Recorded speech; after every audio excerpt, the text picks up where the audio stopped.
اعوذ باللہ من الشیطان الرجیم، بسم اللہ الرحمن الرحیم۔ اللہ تبارک و تعالیٰ کے نام سے شروع جو بڑا مہربان اور نہایت رحم کرنے والا ہے۔ ایک ایسی قوم جس پر اللہ تبارک و تعالیٰ نے اپنا دردناک عذاب نازل فرمایا اور اس قوم کے تمام لوگوں کو بندر بنا دیا۔ اس قوم کے لوگ کون سا ایسا گناہ کرتے تھے جس کی وجہ سے اللہ تبارک و تعالیٰ نے ان پر دردناک عذاب نازل فرمایا، اور یہ لوگ بندر بننے کے بعد کتنی دیر زندہ رہے اور پھر ان کو کس قدر دردناک موت آئی۔ جب یہ لوگ بندر بن گئے تو یہ لوگ اپنے عزیز و اقارب کو دیکھ کر ان سے کیا کہتے تھے، اور کہ آج کے دور میں پائے جانے والے بندر اسی قوم کی نسل میں سے ہیں۔ ان تمام تر سوالات کے جوابات قرآن و حدیث کی روشنی میں آج کی اس ویڈیو میں ہم آپ کو بتائیں گے، لہٰذا آپ سے گزارش ہے کہ ہماری اس ویڈیو کو اینڈ تک ضرور دیکھیے گا۔ انسانوں کے بندر بننے کی ابتدا حضرت داؤد علیہ السلام کے دور سے ہوئی۔ اس واقعے کا پس منظر کچھ یوں ہے۔ حضرت داؤد علیہ السلام اور ان کی قوم سمندر کے کنارے ایلا نامی گاؤں میں رہتے تھے، اور ان کی تعداد 70,000 کے قریب تھی۔ یہ قوم بڑی ہی خوشحال تھی اور اللہ تبارک و تعالیٰ کی فرما بردار قوم تھی۔ اس قوم کو اللہ تبارک و تعالیٰ نے بے شمار نعمتوں سے نوازا تھا۔ ہر طرف سرسبز و شاداب باغات اور ہر طرف ہریالی ہی ہریالی تھی، اور اللہ تبارک و تعالیٰ کی بے پناہ کرم نوازی تھی۔ یہ لوگ اپنی اس زندگی میں بہت ہی خوش تھے۔ حضرت داؤد علیہ السلام کی قوم چونکہ سمندر کے کنارے رہتی تھی تو اللہ تبارک و تعالیٰ کا ان پر یہ خاص کرم تھا کہ سمندر کے اس کنارے پر بے پناہ مچھلیاں آتی تھیں جن کا یہ لوگ کاروبار کرتے تھے اور بہت ہی خوشحالی والی زندگی گزارتے تھے۔ جب یہ قوم اللہ تبارک و تعالیٰ کی نعمتوں کی وجہ سے خوشحال ہو گئی تو اللہ تبارک و تعالیٰ کی نافرمانی پر اتر آئی اور طرح طرح کے گناہوں کے اندر مبتلا ہو گئی۔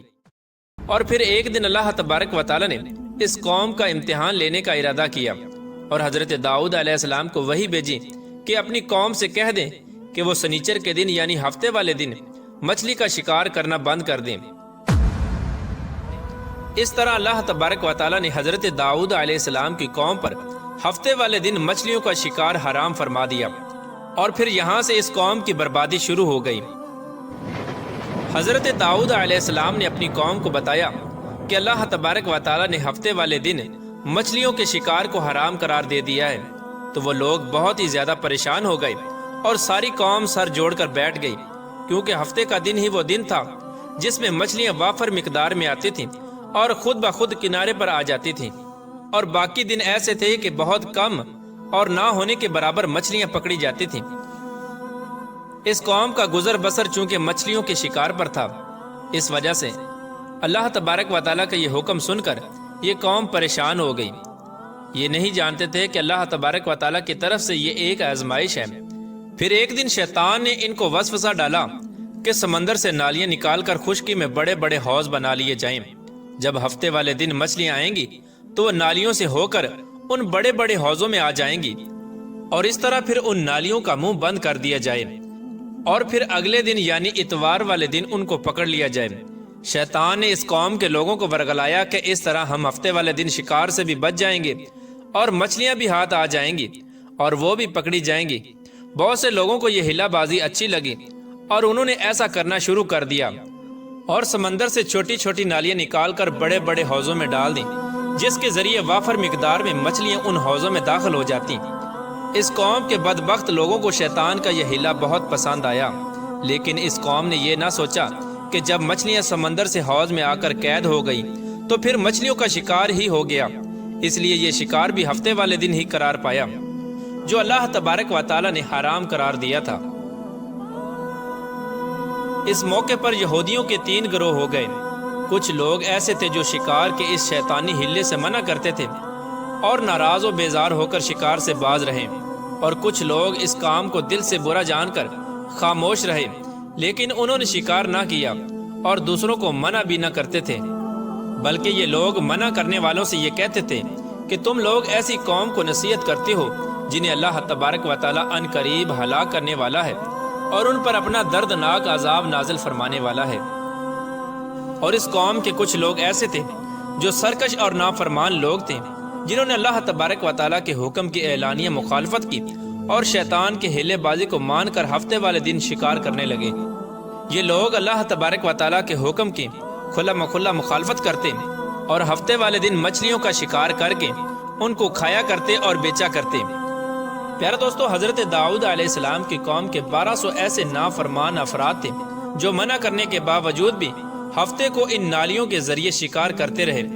حضرت داؤد علیہ السلام نے ان 1200 نافرمانوں کو اللہ تبارک و تعالیٰ کے عذاب سے ڈرایا کہ وہ اللہ تبارک و تعالیٰ کی اس نافرمانی سے باز آ جائیں،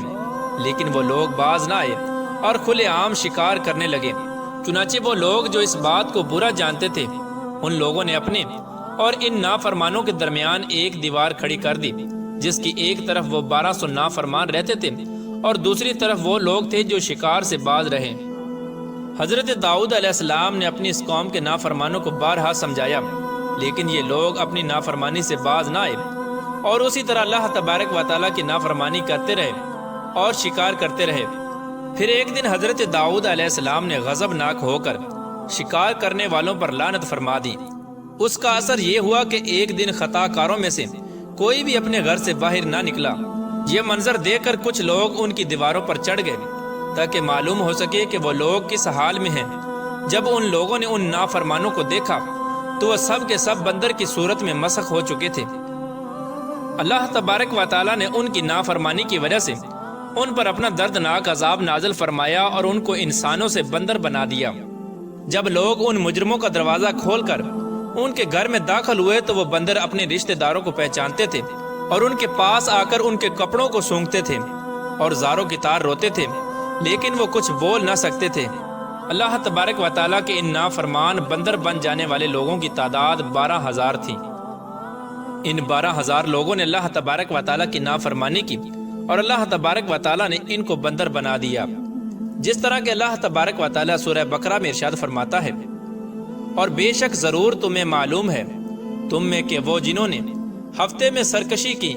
تو ہم نے ان سے فرمایا کہ ہو جاؤ بندر دھتکارے ہوئے۔ اس طرح حضرت داؤد علیہ السلام کی قوم کے 12,000 نافرمان بندر بن گئے۔ یہ لوگ 3 دن تک زندہ رہے اور اس دوران یہ کچھ نہ کھا سکتے تھے اور نہ ہی پی سکتے تھے، بلکہ یوں ہی بھوکے پیاسے سب کے سب ہلاک ہو گئے اور 3 دن کے اندر سب کے سب مارے گئے۔ اور وہ لوگ جو ان نافرمانوں کو اللہ تبارک و تعالیٰ کی اس نافرمانی سے منع کرتے تھے،